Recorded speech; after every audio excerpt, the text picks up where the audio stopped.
Welcome to In the Zone. I'm Craig Zimmerman, and we've got another local boy done good across the desk from me. High school educator and coach Dave Frendt. Welcome, Dave. Thank you. So a lot of people know you as a high school teacher. They know you as a coach, but they don't know. Some people do, some people don't. Yeah. They don't know where you came from. So you were born and raised? I grew up outside of Marysville. I grew up in the country, Columbus Township, Smith Creek area. Okay. My house is so far out. If I would have went to, if my house was across the street, I would have went to Memphis. Oh, okay. So I ended up going to Marysville and kind of grew up there. But I was a good 15, 20 minutes from Marysville. Okay. Yeah. Well, see, I learned something there. Yeah. I assumed that you were right in town or something. No, yep. Okay, Yep. so you're a country boy, not Yeah. too far from the waste disposal plant on Smith Creek. Yeah, probably, yeah. Okay. So you were born and raised in Marysville. Mm-hmm. Mother, father, siblings. Yeah, my dad was Jerry Frendt, and my mom, and I grew up, and they split up.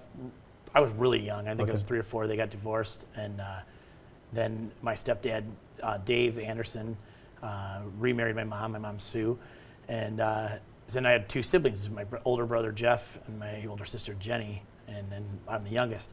And I feel fortunate about that because, like, a lot of people with divorces, that doesn't go well, but those 3 were amazing because I felt like I got raised by 3 parents. Sure. You know, there was never any issues there. They all worked together, and so they're all a big part of raising us. Okay, so you're the youngest of 3. Yep. And most people in East China School District know your sister as a teacher as Yeah, well. yeah. She's her room is 2 doors down from mine in the same hallway. So, she probably was a big reason why I got hired there in the first place. And so, we're both there. Yep. And what's your older brother do? He's also a teacher. Okay. And I've taught some math. I'm not quite teaching it as much this year, and my sister's a math teacher and my brother's a math teacher. So at one point we were all math teachers, but he lives in Tennessee, just in Oak Ridge, kind of a half hour outside of Knoxville. Okay. He teaches down there. Okay. So you went to Marysville High School, and you played football when Walt Braun was there in coaching. I did, yeah. It was towards the end of Walt's career there. Wasn't his last year, but a couple before that. And it was post his stroke, right. So I kind of always looked at it. Some of my friends did. That Coach Vigna was kind of running the show at that point, and so they were big influences on me. And in playing defense, I dealt more with Coach Vigna. But I did play for Walt, and it was an honor. Growing up in Marysville, you always wanted to play, and you hoped he didn't retire before you got there. So and with the big tradition there, going through there, and now I'm on the other side here, so.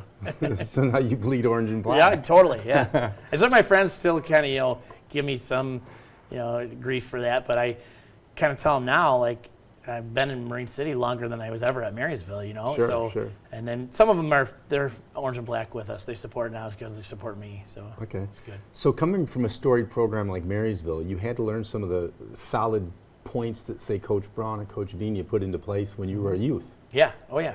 Yeah, and it's kind of cool when you look back and think, like, I had those guys, and then to see the guys I've been able to work with in Marine City, it's quite there's Hall of Famers up and down that list. So it's pretty neat. So I knew how important it was at an early age with high school football and tradition, and then to get hired here and kind of pretty seamless transition because I understood it already from my upbringing. Sure, and even coach basketball.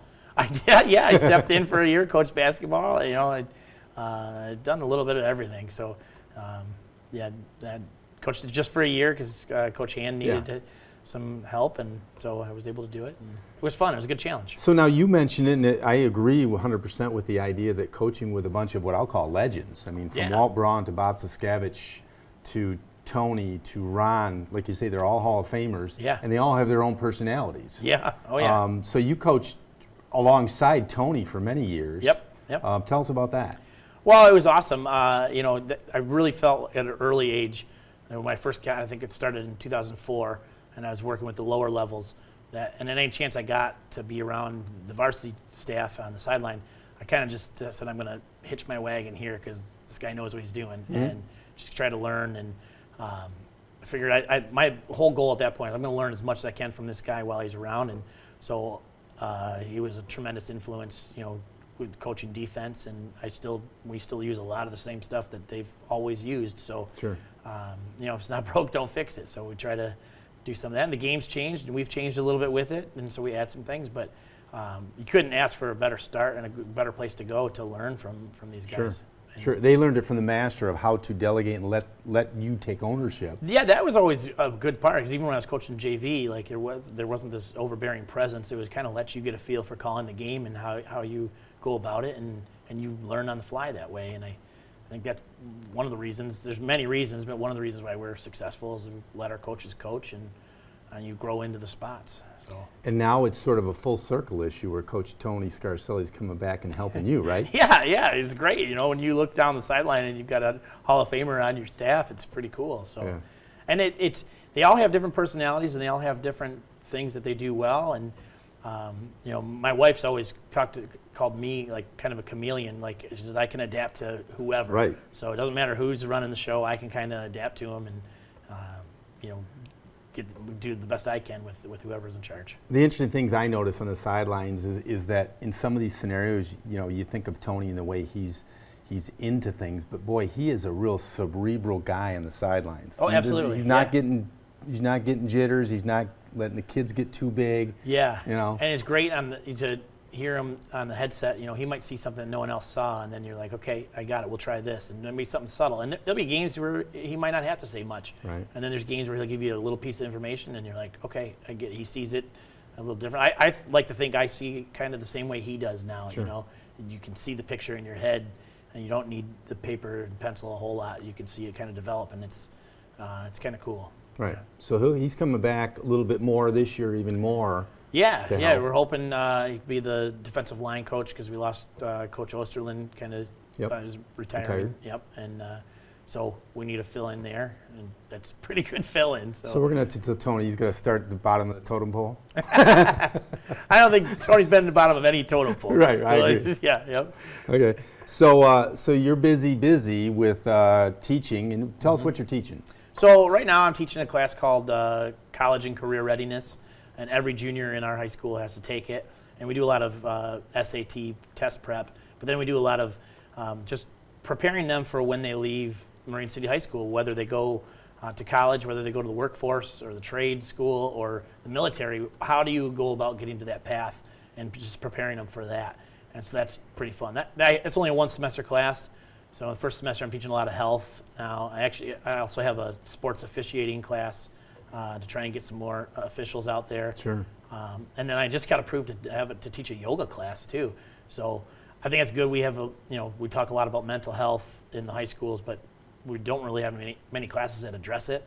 So my hope is that with that we'll get some relaxation, some breathing, some techniques to help. So you're going to get real limber this summer. Yeah. I'm a big believer in it. Like I do it all the time. Like even in November, the playoff run, we get so busy and you get stressed out, and even like you take a 10 minutes away to do some yoga, and I'd always feel better. I'm like, I got to keep doing this. So. I remember reading some interviews of people. It was like famous people that excel at what they do, like some of these maybe race car drivers or some pro athletes that are playing football. And there's something to the human mind that some people are able to slow it down. Yeah. I think you hear that all the time, like even with athletes, when they go into the next level, college or pro, everything's so fast, everything's faster, right. And then eventually it starts to slow down for them. And I think that's just something we can do in everyday life. There's so much information coming at them, and these kids, especially high school kids, have so much information with that cell phone that it's hard to process it all. So sometimes just take a moment for yourself, relax, and breathe deep and see what what's coming, and take care of what's in front of you. Right. No more than that. Yeah. Right. Yeah. Exactly. Yep. Okay.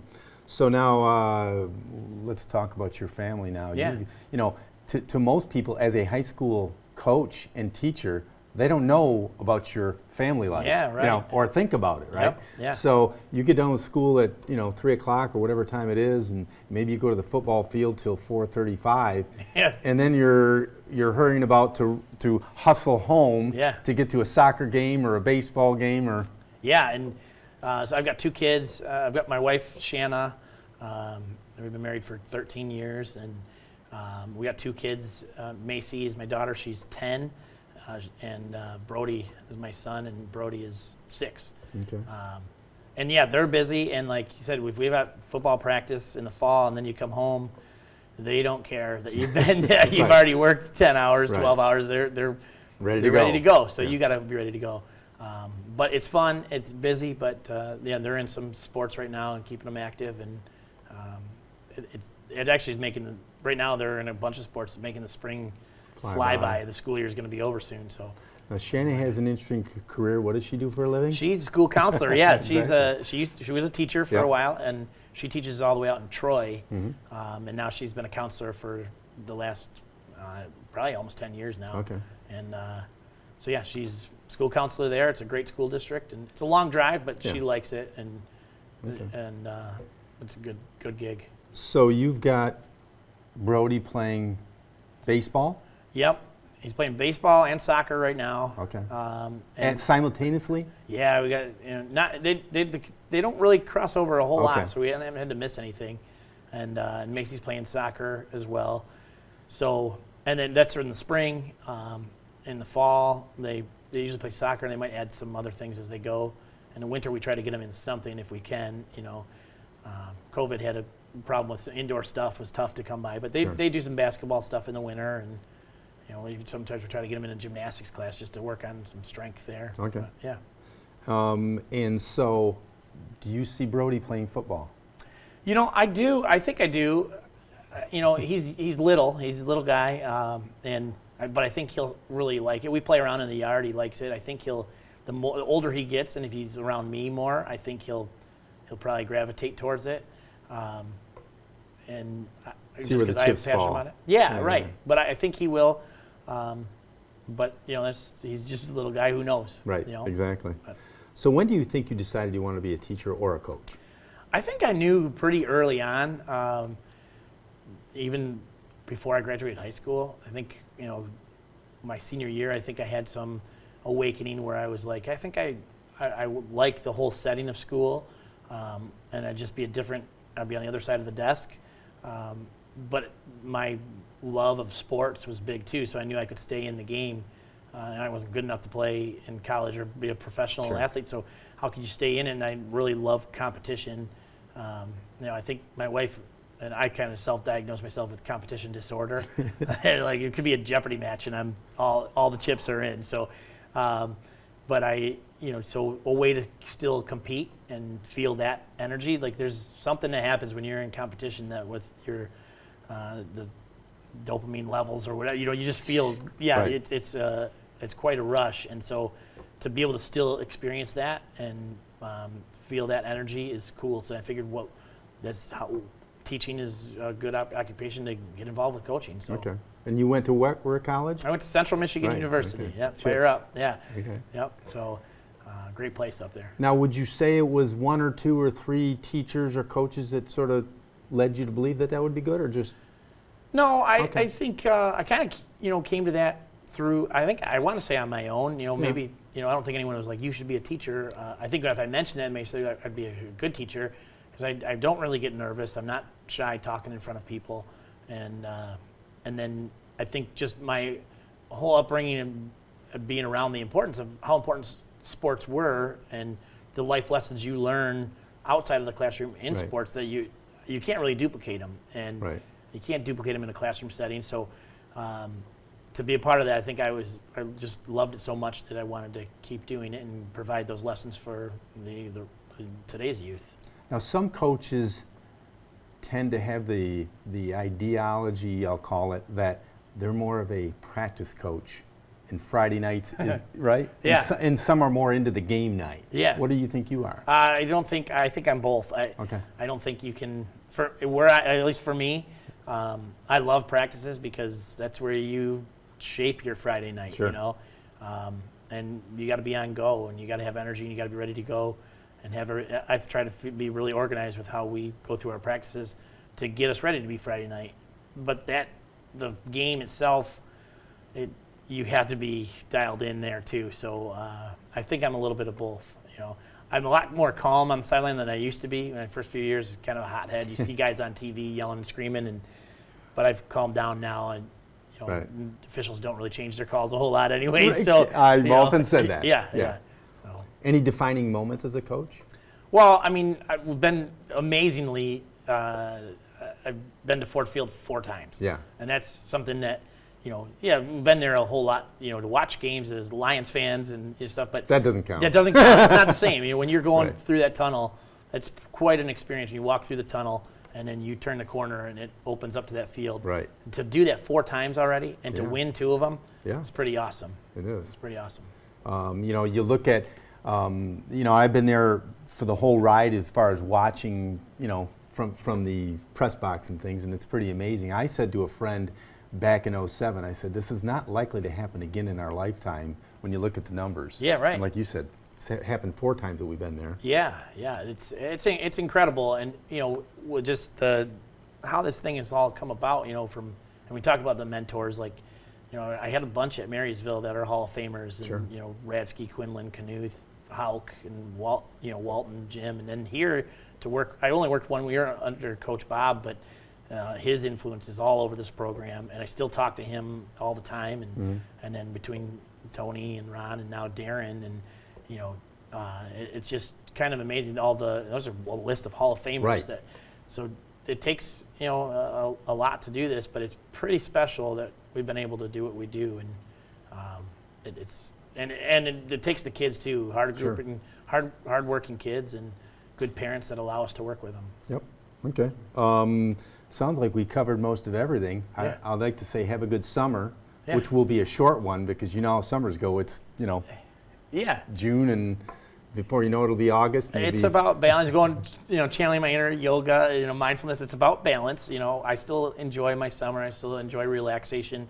And then there's times where you have to go to work and coach. But, that's only a couple hours out of the day. And then Right. put it away and go back the next day. I know one thing I forgot, and I didn't have it written down, but I just Yeah. remembered. Yeah. So tell us about what you do in your spare time on the weekends. Oh, all right. So you get hobbies as you go, and I play guitar. I started playing when I was in college, and I wasn't very good, but you work at it over the years. Right. And so now I've been playing. I think Sperry's second floor dinner house. They've had me like every month for a while, and I've played in Grosse Pointe a few times. Go out to different bars or restaurants and just play some tunes, acoustic guitar, and myself and a microphone. It's all we get, but it's a blast. It's therapeutic for the brain. It's fun, and helps when they pay you too. Do you have anything planned for the summer? Any engagements? Yeah, so at those places. I've been at Sperry's the last few months. I'm hoping to continue that in the summer, and I've been in contact with Atwater in the park in Grosse Pointe. Okay, yeah. We're just working on ironing out dates there, and then August 4th. It's a Thursday night, but Port Huron has Rockin' the Rivers. Mm-hmm. Yep. I'm an opening act there, Oh, so. okay. That'll be the biggest crowd I've ever played for, but I only have to play for 1 hour. I'm opening for Air Margaritaville, so it should be a good crowd, and I'm excited for that. Okay. So, yeah. And then, at some point during the season, we know we'll get a freestyle, and Dave. Every once in a while, yeah, I'll pull it out. I'll bring it to the coaches' party afterwards, and play a few tunes, and everyone gets excited for that. It's always fun. So. Maybe Battle of the Bands, we get you up on stage. Yeah, who knows? I think that's August 19th or 20th, Okay. something like that, so we'll have to put that on the calendar. Right on. Thanks for stopping by. No problem. We will see you this summer, fall. You got it. If anybody has anybody that they think should be on the show, please call me at my number, 586-707-5811. And Paul's flashing right on the screen. We thank you for watching CTV6, and as they used to say, don't touch the dial.